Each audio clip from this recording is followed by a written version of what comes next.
Or American architecture. 2025 may be remembered for the deaths of icons, and a mastermind of New York's High Line. More likely, however, it will go down as a year dominated by Donald Trump, his paean disdain for brutalism, his controversial demolition of the White House's East Wing, his with the designer of the ballroom replacing it, and his administration's move to from its list of professional degrees. Much of this has brought the presidency into direct conflict with the industry's largest professional body, the American Institute of Architects (IA). It perhaps came as no surprise that, amid the threat of national navel-gazing, the organization announced that it is awarding this year's prestigious IA Gold Medal to a non-American, Japan's ban, for the first time this decade. Globally, there has been lots to celebrate.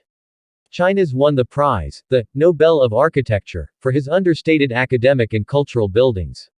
In London and in Spain's Canary Islands meanwhile beat out flashier competition to win two of the profession's other biggest prizes. 2026 may be shaped by bigger, blockbuster buildings. Among them are museums, skyscrapers and a soaring Catholic basilica almost 150 years in the making. Here are 11 of architecture projects, in the US and beyond, set to become the year's most talked about. 144 years after it broke ground, the world's construction project is nearing completion. Well, in a sense. Work on Sagrada Familia's sculptures, decorative detailing and proposed main staircase will likely stretch into the 2030s.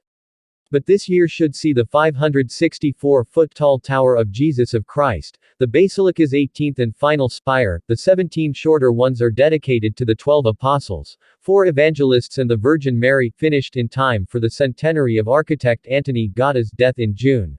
Only lived to see the first tower completed. The sheer complexity and decorative intricacy of his design, a surreal marriage of Gothic, Art Nouveau and forms, is partly behind the construction timeline. But funding shortfalls, bureaucratic hurdles and the pandemic all contributed, too. Perhaps the greatest challenge was the destruction of Gaudí's drawings and plaster models in 1936, when his workshop was set on fire amid the Spanish Civil War. Whether he would have approved of the church's final form, which is the best by subsequent generations of architects, will never be known. Though he probably wouldn't have minded the wait. "My client is in no hurry," famously once said. He was, of course, referring to God.